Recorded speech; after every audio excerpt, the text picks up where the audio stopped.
ಯಾದಗಿರಿ ಕೋಟೆಯ ಯುದ್ಧದ ವಿವರಗಳು ಕನ್ನಡದಲ್ಲಿ. ಯಾದಗಿರಿ ಕೋಟೆಯನ್ನು ಮೂಲತಃ ಕಲ್ಯಾಣ ಚಾಲುಕ್ಯರು ನಿರ್ಮಿಸಿದರು. ನಂತರ ಯಾದವ ಅರಸುಗಳು ಬಲಪಡಿಸಿದರು ಮತ್ತು ಬಳಿಕ ಮುಸ್ಲಿಂ ಶಕ್ತಿಗಳು ಈ ಕೋಟೆಯನ್ನು ವಿಸ್ತರಿಸಿದರು. ಈ ಕೋಟೆ ದಕ್ಷಿಣ ಭಾರತದ ಪ್ರಮುಖ ತೀವ್ರ ಹೋರಾಟಗಳ ಕೇಂದ್ರವಾಗಿತ್ತು. ವೈಶಿಷ್ಟ್ಯವೇನೆಂದರೆ 1504ರಲ್ಲಿ ಯಾದಗಿರಿ ಅಥವಾ ಗುಲ್ಬರ್ಗಾ ಶಾಶ್ವತವಾಗಿ ಬಿಜಾಪುರದ ಆದಿಲ್ ಶಾಹಿ ಸಾಮ್ರಾಜ್ಯಕ್ಕೆ ಸ್ವಾಧೀನವಾಗಿತ್ತು. 1657ರಲ್ಲಿ ಮೀರ್ ಜುಮ್ಲಾ ಆಕ್ರಮಣದ ಜೊತೆಗೆ ಮೊಘಲರ ಕೈಯಲ್ಲಿ ಹಿಂದುತ್ವದ ಪ್ರದೇಶ ಬಂದು ನುಂಗಿತು. ಬಳಿಕ ಹೈದರಾಬಾದ್ನ ನಿಜಾಂ ಆಸಫ್ ಜಾಹಿ ರಾಜವಂಶದ ವ್ಯಾಪ್ತಿಗೆ ಬಂತು. ಬಹಮನಿ ಮತ್ತು ಆದಿಲ್ ಶಾಹಿ ರಾಜಕರ ಸಂಘಟನೆಯ ಯುದ್ಧ ಆಕ್ರಮಣಗಳಲ್ಲಿ ಯಾದಗಿರಿ ಆಯೆಗೆ ಹಲವಾರು ಸ್ಪಂದನೆಗಳೆಂಟಾಯಿತು. ಯುದ್ಧವು ಮಾನವ ಮತ್ತು ಸಮಾಜಕ್ಕೆ ಇರುವ ದುಃಖ ಹಾಗೂ ತ್ಯಾಗಗಳನ್ನು ತೋರಿಸುತ್ತದೆ. ಇದು ಹೋರಾಟದ ಗಂಭೀರತೆಯನ್ನು ಅರಿತು ಮಾನವನನ್ನು ಎಲ್ಲರ ಹಕ್ಕುಗಳ ಪರ ರಕ್ಷಣೆಗಾಗಿ ಸದೃಢ ಬದ್ಧತೆಯಿಂದ ಹೋರಾಡಲು ಪ್ರೇರೇಪಿಸುತ್ತದೆ. ಯುದ್ಧದಿಂದ ಮನಸ್ಸಿನ ಅಡಚಣೆಗಳ ನಡುವೆ ಸಹ ಧೈರ್ಯ ಮತ್ತು ಸಹನೆಯ ಮಹತ್ವವನ್ನು ಕಲಿಸುತ್ತದೆ. ಹೋರಾಟವು ಕೇವಲ ಶಸ್ತ್ರಾಸ್ತ್ರ ಸನ್ನದ್ಧತೆ ಮಾತ್ರವಲ್ಲ, ಮನೋಬಲದ ಮೇಲೆಯೂ ಅವಲಂಬಿತವಾಗಿರುವುದು ತಿಳಿಯುವಂತೆ ಮಾಡುತ್ತದೆ. ಹೋರಾಟದ ವೇಳೆ ಜನಗಳ ಒಕ್ಕೂಟ ಮತ್ತು ಏಕತೆ ಅವಶ್ಯಕತೆಗಾಗಿ ಬೋಧನೆ ನೀಡುತ್ತದೆ. ಏಕಾಗ್ರತೆ, ಸಮಾನ ದೃಷ್ಟಿಕೋನ ಮತ್ತು ಸಮೂಹ ಕಾರ್ಯಕ್ಷಮತೆಯೊಂದಿಗೆ ಸಾಮರಸ್ಯ ವೃದ್ಧಿಸುವ ಮಹತ್ವ ತಿಳಿಯುತ್ತದೆ. ಕೊಡಗಿನ ಹೋರಾಟಗಳಂತೆ ತ್ಯಾಗ ಮತ್ತು ಸ್ವಾಮಿತ್ವಕ್ಕಾಗಿ ಹೋರಾಟ ಮಾಡಬೇಕೆಂಬ ಬೋಧನೆಗಳಾದರೂ ಯುದ್ಧದಿಂದ ಸ್ಫೂರ್ತಿಯಾಗುತ್ತವೆ. ಹೋರಾಟವು ನ್ಯಾಯಕ್ಕಾಗಿ ನಡೆಸಬೇಕಾಗಿದ್ದು, ಅನ್ಯಾಯ, ಬಲಾತ್ಕಾರ ಮತ್ತು ಹಿಂಸಾಚಾರವನ್ನು ವಿರೋಧಿಸುವುದು ಬೆದರಿಕೆ ಮತ್ತು ಹಿಂಸೆಯ ಮುಂದಕ್ಕಿಂತಲೂ ಮುಖ್ಯವಲ್ಲ. ಕೊನೆಗೆ, ಹೋರಾಟದ ಸೂಕ್ತ ಮತ್ತು ಶಾಂತಿಪೂರ್ಣ ಮಾರ್ಗಗಳ ಅಗತ್ಯತೆ, ಅನಾವಶ್ಯಕ ಬಲಿಯನ್ನು ತಪ್ಪಿಸುವ ನಿಷ್ಕ್ರಿಯ ಪ್ರತಿರೋಧ ಅಥವಾ ಸಂವಾದದ ಮಹತ್ವಗಳನ್ನು ಅರಿತುಕೊಳ್ಳುವ ಪಾಠಗಳು ಪ್ರಚಲಿತವಾಗುತ್ತವೆ. ಯುದ್ಧಗಳು ಸಹಸ್ರಾರು ಜನರ ಬದುಕನ್ನು ಕಳೆದುಕೊಳ್ಳುವ ದುಃಖ, ಸಂಕಷ್ಟ ಮತ್ತು ದುರ್ಬಲತೆಯನ್ನು ತರುತ್ತವೆ. ಹೀಗಾಗಿ ಶಾಂತಿಯ ಮಹತ್ವ ಮತ್ತು ಹೋರಾಟದ ಮಿತಿಗೊಳಿಸುವ ಪಾಠವನ್ನು ನೀಡುತ್ತವೆ. ಜಯಶಾಲಿಗಳೇ ಮೊದಲೇ ಎಲ್ಲರ ಪ್ರೇರಣೆ ಆಗುವುದಿಲ್ಲ. ಕೆಲವೊಮ್ಮೆ ಪರಾಕಾಷ್ಠೆಯ ಬಲಕ್ಕೆ ಜೊತೆಗೂಡಿ ಸಹ ಹೋರಾಟ ಮಾಡಬೇಕಾಗುತ್ತದೆ. ಯುದ್ಧಗಳು ರಾಜಕೀಯ ಬದಲಾವಣೆಗಳಿಗೆ ಮಾದರಿಯಾಗಿದ್ದು, ಸ್ವಾತಂತ್ರ್ಯ ಮತ್ತು ಸುದೀರ್ಘ ಹೋರಾಟದ ಮಹತ್ವವನ್ನು ಬೋಧಿಸುತ್ತವೆ.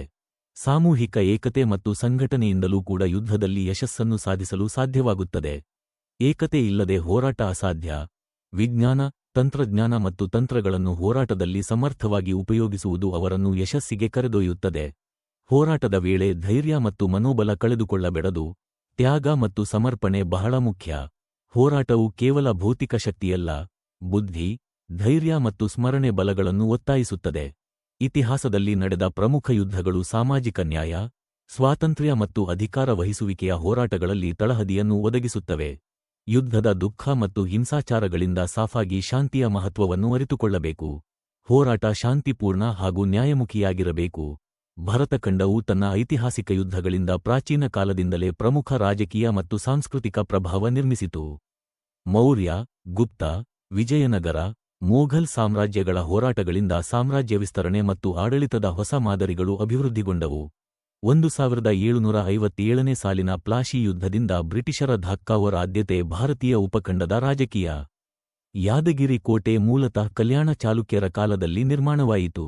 ಈ ಕೋಟೆಯನ್ನು ನಂತರ ಬಹಮನಿ ಸುಲ್ತಾನರು, ಆದಿಲ್ ಶಾಹಿ, ಹೈದರಾಬಾದ್ ನಿಜಾಮರು ಮತ್ತು ಇತರ ರಾಜವಂಶಗಳು ತಮ್ಮ ಆಡಳಿತಕ್ಕೆ ತಳ್ಳುತ್ತಿರ 1504ರಲ್ಲಿ ಬಿಜಾಪುರದ ಆದಿಲ್ ಶಾಹಿ ಸಾಮ್ರಾಜ್ಯವು ಯಾದಗಿರಿ ಪ್ರದೇಶವನ್ನು ತನ್ನದಾಗಿಸಿಕೊಂಡಿತು. 1657ರಲ್ಲಿ ಮೊಘಲ್ ಆಡಳಿತದ ಮೀರ ಜುಮ್ಲಾ ಯಾದಗಿ ಕೋಟೆಯನ್ನು ಆಕ್ರಮಿಸಲು ಪ್ರಯತ್ನಿಸಿದರು, ಆದರೆ ಕೊನೆಗೆ ಅದು ಹೈದರಾಬಾದ್ ನಿಜಾಂ ಆಡಳಿತಕ್ಕೆ ಬಂತು.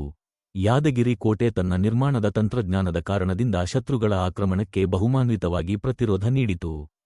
ಕೋಟೆಯಲ್ಲಿ ಬಲವಾದ ಪ್ರವೇಶದ್ವಾರಗಳು, ನೀರಿನ ಮೂಲಗಳು ಮತ್ತು ಶಸ್ತ್ರಾಸ್ತ್ರಗಳ ಸಂಗ್ರಹಣೆಯಾಗಿತ್ತು. ಬ್ರಿಟಿಷರ ಕಾಲದಲ್ಲಿ ಯಾದಗಿರಿ ಮತ್ತು ಸುತ್ತದ ಪ್ರದೇಶದಲ್ಲಿ ಹಲವಾರು ವೈಮನಸ್ಯಗಳು, ಹೋರಾಟಗಳು ನಡೆದವು. ಕೋಟೆಯ ರಕ್ಷಣೆಗೆ ಮತ್ತು ಆಕ್ರಮಣಕ್ಕೆ ಸಂಬಂಧಿಸಿದ ಪ್ರಮುಖ ಯುದ್ಧಗಳು ಮತ್ತು ಘಟನೆಗಳು ನಡೆದಿದೆ. ಐತಿಹಾಸಿಕ ದಾಖಲೆಗಳ ಪ್ರಕಾರ, ಯಾದಗಿರಿ ಕೋಟೆಯ ಎದುರಿಗೆ ಬರ್ಜುಗಳು, ಗೇಟುಗಳ ರಕ್ಷಣಾ ವ್ಯವಸ್ಥೆ ಕಠಿಣವಾಗಿತ್ತು ಮತ್ತು ಶತ್ರು ಸೇನೆಯನ್ನು ಸಡಿಲಿಸದೆ ಸೆರೆಹಿಡಿಯಲು ಇದು ಸಹಾಯ ಮಾಡಿತು.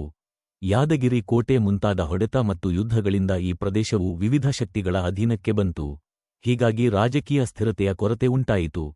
ಕೋಟೆಯ ಯುದ್ಧಗಳ ನಂತರ ಸ್ಥಳೀಯ ಜನಾಂಗದ ಮೇಲೆ ಭಾರೀ ಬಡಿತ ಮತ್ತು ಹಾನಿ ಸಂಭವಿಸಿತು. ಯುದ್ಧಗಳು ಭೀಕರ ಹಾನಿ, ಮಾನವ ಬದುಕಿನ ನಷ್ಟ, ಆರ್ಥಿಕ ಸ್ಥಿತಿ ಕುಸಿತ ಮತ್ತು ಜನರ ಜೀವನದಲ್ಲಿ ತೀವ್ರ ಸಂಕಷ್ಟ ಉಂಟುಮಾಡುತ್ತವೆ. ದೇಶಗಳ ರಾಜಕೀಯ ಹೊಣೆಗಾರಿಕೆ ಮತ್ತು ಭೂಭಾಗದ ಬದಲಾವಣೆಗಳಿಗೆ ಕಾರಣವಾಗುತ್ತವೆ. ಕೆಲವು ಯುದ್ಧಗಳಿಂದ ಹೊಸ ತಂತ್ರಜ್ಞಾನಗಳು, ಆಯುಧಗಳು ಮತ್ತು ಯುದ್ಧ ತಂತ್ರಗಳು ಅಭಿವೃದ್ಧಿಪಡುತ್ತವೆ. ಯುದ್ಧದಿಂದ ಮಾನವೀಯ ಹಾಗೂ ಸಾಂಸ್ಕೃತಿಕ ಹಾನಿ ಉಂಟಾಗುತ್ತಿದ್ದು, ಯುದ್ಧಾನಂತರ ಆರ್ಥಿಕ ಮತ್ತು ಸಾಮಾಜಿಕ ಪುನರ್ನಿರ್ಮಾಣ ದಿಗ್ಭ್ರಮೆಯಾಗುತ್ತದೆ. ಹೋರಾಟದಿಂದ ಕಲಿತ ಪಾಠಗಳು. ಹೋರಾಟವು ನೆರವಿನಲ್ಲಿ ಶಾಂತಿಯ ಮಹತ್ವ ಹಾಗೂ ನ್ಯಾಯಪ್ರವೃತ್ತಿಯ ಸಂರಕ್ಷಣೆಯ ಅಗತ್ಯತೆಯನ್ನು ತಿಳಿಸುತ್ತದೆ. ಜೋರಿನಿಂದಲೂ ಕೂಡ ಧೈರ್ಯ, ಏಕತೆಯ ಮಹತ್ವವನ್ನು ಒಪ್ಪಿಸುವ ಪಾಠ ಕಲಿಸುತ್ತದೆ. ಸಾಮಾಜಿಕ ಏಕಕೂಟ ಮತ್ತು ಸಮನ್ವಯದಿಂದ ಹೋರಾಟ ಯಶಸ್ಸನ್ನು ತಲುಪುತ್ತದೆ. ಹೋರಾಟ ಶಾಂತಿಪೂರ್ಣ ಮತ್ತು ನ್ಯಾಯಮಯ ಮಾರ್ಗದಿಂದ ನಡೆಸಬೇಕು. ಹಿಂಸಾಚಾರ ಮತ್ತು ಅನ್ಯಾಯನ ಕಾವು ಹೋರಾಟದ ಗುರಿಯಾಗಬಾರದು. ಯುದ್ಧಗಳಿಂದ ಸ್ನೇಹ, ಸಹಕಾರಿ ರಾಜನೀತಿಯ ಮತ್ತು ಮಾನವೀಯತೆಯ ಪ್ರತಿಫಲಗಳ ಅರಿವು ಮೂಡುತ್ತದೆ. ಈ ಅಂಶಗಳು ಇತಿಹಾಸದಲ್ಲಿ ನಡೆದ ಮಹತ್ವದ ಯುದ್ಧಗಳಿಂದ ಮಾನವ ಸಮಾಜಕ್ಕೆ ಬರುವ ಪ್ರಮುಖ ಪಾಠಗಳು ಮತ್ತು ಪರಿಣಾಮಗಳಾಗಿದೆ. ಯಾದಗಿರಿ ಕೋಟೆಯ ಯುದ್ಧದ ವಿವರಗಳು, ಪ್ರಮುಖ ಘಟನೆಗಳು, ಪರಿಣಾಮಗಳು ಮತ್ತು ಹೋರಾಟದ ಬೋಧನೆಗಳು ಈ ಕೆಳಗಿನಂತಿವೆ. ಯಾದಗಿರಿ ಕೋಟೆ ನಿರ್ಮಾಣದ ನಂತರ ವಿವಿಧ ಕಾಲಘಟ್ಟಗಳಲ್ಲಿ ಕಲ್ಯಾಣ ಚಾಲುಕ್ಯರು, ಯಾದವರು, ಬಹಮನಿ ಸುಲ್ತಾನರು, ಆದಿಲ್ ಶಾಹಿಗಳು ಸೇರಿದಂತೆ ಅನೇಕ ಐತಿಹಾಸಿಕ ನೈಸರ್ಗಿಕ ಮತ್ತು ಮಾನವನಿರ್ಮಿತ ಸ್ಥಾಪನೆಗಳಿವೆ. ಈ ಕೋಟೆಯಲ್ಲಿ ರಾಜಮನೆ ಮತ್ತು ಸೈನಿಕರ ವಾಸಸ್ಥಳಗಳ ಅವಶೇಷಗಳು ಕಂಡುಬರುತ್ತವೆ. ಹತ್ತಿರದ ಪರ್ವತದ ದೃಶ್ಯ ಹಾಗೂ ನಗರದ ನೋಟವು ನೋಡಬಹುದು. ಹತ್ತಿರದ ಪರಿಣಾಮಿತ ಅಥವಾ ಹತ್ತಿರದ ಹಳ್ಳಿಗಳು. ಯಾದಗಿರಿ ನಗರದನ್ನು ಸುತ್ತುವರೆದ ಹತ್ತಿರದ ಹಳ್ಳಿಗಳು ಹಸು, ಕೃಷಿ ಅಲ್ಲದೆ ಗ್ರಾಮೀಣರ ಜೀವನವಿದ್ದ ಸ್ಥಳಗಳಾಗಿ ಪರಿಚಿತರಾಗಿವೆ. ಶಹಪುರ ತಾಲ್ಲೂಕಿನ ಸಾಗರ ಹಳ್ಳಿಯವರು ಶಾಸನಗಳಲ್ಲಿ ಉದ್ಧರಿಸಬಂದಿರುವರು. ಅದರ ಪ್ರಕಾರ ಕೋಟೆಯನ್ನು ಸಾಗರಹಳ್ಳಿ ರಸ್ತೆಯ ಜಗನ್ನಾಥನವರು ನಿರ್ಮಿಸಿದರೆಂದು ತಿಳಿದುಬರುತ್ತದೆ. ಹತ್ತಿರದ ಹಳ್ಳಿಗಳಲ್ಲಿ ಅಬ್ಬೇತುಂಕೂರು ಶಿವ ದೇವಸ್ಥಾನ ಮತ್ತು ಸಿದ್ಧಸಮ್ಮಸ್ಥಾನ ಮಠ, ಮೈಲಾಪುರ, ಮೈಲಾರ್ಲಿಂಗೇಶ್ವರ ದೇವಸ್ಥಾನ, ಕೊಡೇಕಲ್, ಬಸವಣ್ಣ ಟೆಂಪಲ್ ಹೀಗೆ ಧಾರ್ಮಿಕ ಹಿನ್ನೆಲೆಯುಳ್ಳ ಲಕ್ಷಣಗಳುಳ್ಳ ಊರುಗಳು ನೆಲೆಸಿವೆ. ಶೋರಪುರ, ವನದುರ್ಗ ಕೋಟೆಗಳು ಹತ್ತಿರದ ಪ್ರಮುಖ ಸ್ಮಾರಕಗಳನ್ನು ಹೊಂದಿವೆ. ಹತ್ತಿರದ ಗುತ್ತಲಿದ ಹಳ್ಳಿಗಳಲ್ಲಿ ಬೊನಾಲ್ ಹಳ್ಳಿಯ ಪಕ್ಕದ ಬೊನಾಲ್ ಪಕ್ಷಿ ಸಂರಕ್ಷಿತಾರಣ್ಯ ಹಾಗೂ ಪ್ರಕೃತಿ ಸೌಂದರ್ಯಗಳಿವೆ.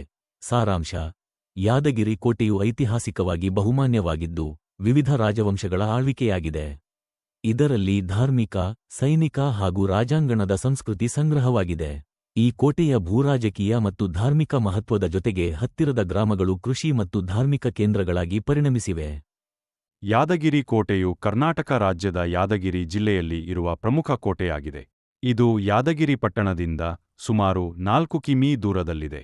ಕೋಟೆಯು ಸುತ್ತಲೂ ವ್ಯಾಪಕ ವಿಸ್ತಾರವಿದ್ದು, ಸುಮಾರು 850 ಮೀಟರ್ ಉದ್ದ ಮತ್ತು 500 ಮೀಟರ್ ಅಗಲದ ಬೃಹತ್ ಏಕಶಿಲೆಯ ಮೇಲೆ ನಿರ್ಮಿಸಲಾಗಿದೆ. ದೇವಸ್ಥಾನ, ರಾಮಲಿಂಗೇಶ್ವರ ದೇವಸ್ಥಾನ, ಜಲಾಶಯಗಳು, ಗಡಿಯಾರಗಳೊಂದಿಗೆ ಸುಂದರವಾದ ಕೋಟೆ ಗೋಡೆಗಳು, ಮಹಲ್ ಮತ್ತು ಮಸೀದಿಯ ಅವಶೇಷಗಳು ಮತ್ತು ಸೈನಿಕರ ಇದ್ದಿದ್ದ ಸ್ಥಳಗಳಿವೆ. ಕೋಟೆಯ ಒಳಗೆ 3 ಸುತ್ತಲೂ ನಿರ್ವಾಹಿತ ಕೋಟೆ ಗೋಡೆಗಳಿವೆ. ಪ್ರಮುಖ ಆಕರ್ಷಣೆಗಳಲ್ಲಿ ಜೋಡಿ ಹಂತದ ಹಲ್ಲೆಗಳು, ಒರೆಯೊಳಗಿನ ಗಲ್ಲೆಗಳು ಹಾಗೂ ಉಪಮನೆಯ ರಹಸ್ಯ ಗುಹೆಗಳು ಸೇರಿವೆ. ಯಾದಗಿರಿ ಕೋಟೆಯಿಂದ ಪಟ್ಟಣದ ಸುಂದರ ದೃಶ್ಯಾವಳಿಯೂ ಕಾಣಿಸುತ್ತದೆ. ಈ ಕೋಟೆಯಲ್ಲಿ ಸುಮಾರು 2-3 ಗಂಟೆಗಳ ಕಾಲ ಪ್ರವಾಸಿಸಲು ಸಮಯ ಬೇಕಾಗುತ್ತದೆ. ಯಾದಗಿರಿ ಪಟ್ಟಣವು ಬೆಂಗಳೂರಿನಿಂದ ಸುಮಾರು 500 ಕಿಮೀ ದೂರದಲ್ಲಿದ್ದು, ಸಮೀಪದಲ್ಲೇ ಕಲಬುರಗಿ ವಿಮಾನ ನಿಲ್ದಾಣವೇ ಇದೆ. ಯಾದಗಿರಿ ಕೋಟೆಯ ಸುತ್ತಲೂ ಊರಿನಲ್ಲಿ ಯಾದವ, ಮುಸ್ಲಿಂ ಮತ್ತು ಭಾರತೀಯ ಹಿನ್ನೆಲೆಯಲ್ಲಿ ಸಂಸ್ಕೃತಿ ತುಂಬಿ ಹರಿದಿದ್ದು, ಇದು ಸ್ಥಳೀಯ ಸಮುದಾಯದ ಧಾರ್ಮಿಕ ಮತ್ತು ಸಾಕ್ಷಾತ್ಕಾರ ಕ್ರೀಡೆಗಳನ್ನು ಪ್ರತಿಬಿಂಬಿಸುತ್ತದೆ. ಯಾದಗಿರಿ ಪ್ರದೇಶವು ಧಾರ್ಮಿಕ ಸ್ಥಾನಗಳು, ದೇವಸ್ಥಾನಗಳು, ದರ್ಗಾಗಳು. ಕೋಟೆಯು ಮೋಟಿ ತುಲಿಬ ಎಂಬ ಪ್ರವೇಶದ ಬಾಗಿಲ ಬಳಿ 1546 ರಿಂದ 1573 ನಡುವೆ ಇಬ್ರಾಹಿಂ ಆದಿಲ್ ಶಾಹಿ ಆಯ್ಕಾಲದಲ್ಲಿ ಹಲವು ಬದಲಾವಣೆಗಳನ್ನು ಕಂಡಿತ್ತು. ಕೋಟೆಯೊಳಗೆ ಹಳೆಯ ಹಿಂದೂ ದೇವಾಲಯಗಳು, ಮಧ್ಯಯುಗದ ಮಸೀದಿ, ಗುಂಗಿಗೆಗಳು, ಬಂಡೂಕುಗಳು, ನಿರೇಪಣ ಕಣಿವೆಗಳು ಮತ್ತು ಬಂಡಲಾಸ್ಥಾನಗಳಿವೆ. ಯಾದಗಿರಿ ಕೋಟೆಯನ್ನು ಬಲಿಷ್ಠ ಮತ್ತು ಬಹುಮಟ್ಟದ ಕೋಟೆ ಎಂದು ಗುರುತಿಸಲಾಗಿದೆ. ಇದು ಚಿತ್ತಡೂರು ಮತ್ತು ಬಳ್ಳಾರಿ ಕೋಟೆಗಳೊಂದಿಗೆ ಹೋಲಿಕೆ ಮಾಡಲಾಗುತ್ತದೆ. ರಾಜವರಂಗ, ಬಲಾಸ್ಥಾನಗಳು ಮತ್ತು ನದಿ ನೀರಿನ ಸಂರಕ್ಷಣೆಯ ವ್ಯವಸ್ಥೆಯು ಈ ಕೋಟೆಯ ಪ್ರಮುಖ ಗಂಭೀರತೆಯನ್ನು ಸೂಚಿಸುತ್ತವೆ. ಈ ಕೋಟೆ ನಿನ್ನೆ ಮತ್ತು ಇಂದಿನ ಯಾದಗಿರಿಯ ಐತಿಹಾಸಿಕ ಸ್ಮಾರಕಗಳಿಂದ ಸಮೃದ್ಧವಾಗಿದೆ. ಸ್ಥಳೀಯ ಭಾಷೆಯಲ್ಲಿ ಕನ್ನಡದಲ್ಲಿ ಇಲ್ಲಿ ನಡೆಯುವ ಸಾಂಸ್ಕೃತಿಕ ಕಾರ್ಯಕ್ರಮಗಳು, ಉತ್ಸವಗಳು ಮತ್ತು ಭಕ್ತಿಗೀತೆಗಳು ಕೋಟೆಯ ಸಾಂಸ್ಕೃತಿಕ ಮಹತ್ವವನ್ನು ಹೆಚ್ಚಿಸುತ್ತವೆ. ಹೀಗಾಗಿ ಯಾದಗಿರಿ ಕೋಟೆಯ ಸಾಂಸ್ಕೃತಿಕ ಬೆಲೆ ಮಾರ್ಗದರ್ಶನವಾಗಿ ಹಿಂದೂ ಮತ್ತು ಮುಸ್ಲಿಂ ಪರಂಪರೆ